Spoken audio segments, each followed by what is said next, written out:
Ils pensent que l'un d'eux est en route pour s'écraser sur Terre.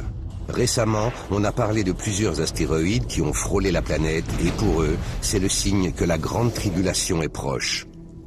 Et ces terribles tribulations sont symbolisées par 4 des plus célèbres personnages de la Bible, les cavaliers de l'Apocalypse, qu'on appelle aussi les 4 vivants.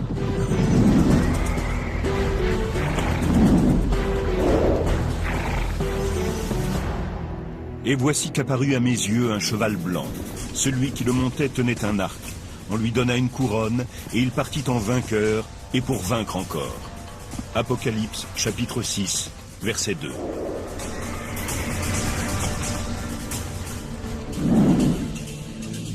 Le cavalier blanc incarne la conquête.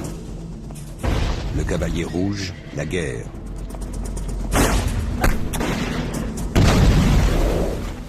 Le cavalier noir tient une balance qui symbolise l'effondrement économique et la famine. Le dernier est le plus redouté. Et voici qu'apparut à mes yeux un cheval verdâtre. Celui qui le montait, on le nomme la mort, et l'Hadès le suivait.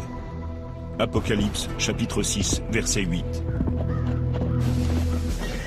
Pour les croyants, l'arrivée des 4 cavaliers annoncera le début de la fin, le chaos et les destructions des 7 ans de tribulation. Et dans le scénario apocalyptique, les 4 cavaliers préparent le terrain pour le personnage le plus terrifiant de tous. Celui que la Bible appelle la bête. Pour ceux qui croient à l'apocalypse prochaine, il est l'Antéchrist. Et il précipitera l'humanité dans l'Armageddon.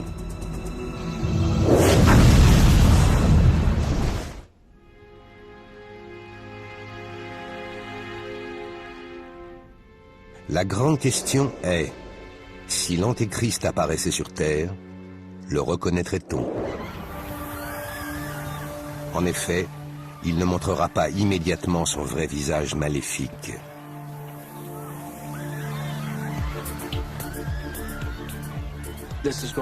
Il sera l'homme le plus populaire de la planète, comme une star de rock. Pour les littéralistes, l'Antéchrist régnera un jour sur le monde entier. Il lui infligera des souffrances jamais vues. Il finira par dévoiler sa véritable identité, mais trop tard. On ne le reconnaîtra pas tout de suite et lui-même ignore sans doute qui il est. Mais je crois qu'il vit déjà parmi nous. Il a en tête les 6 millénaires d'histoire humaine et il est guidé par Satan.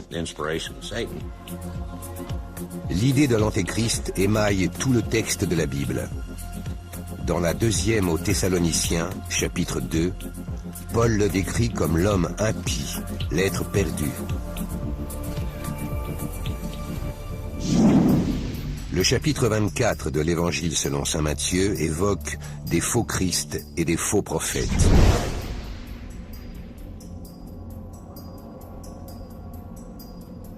Pourtant, dans l'Apocalypse, le terme Antéchrist n'est pas cité. Jean le nomme simplement la bête.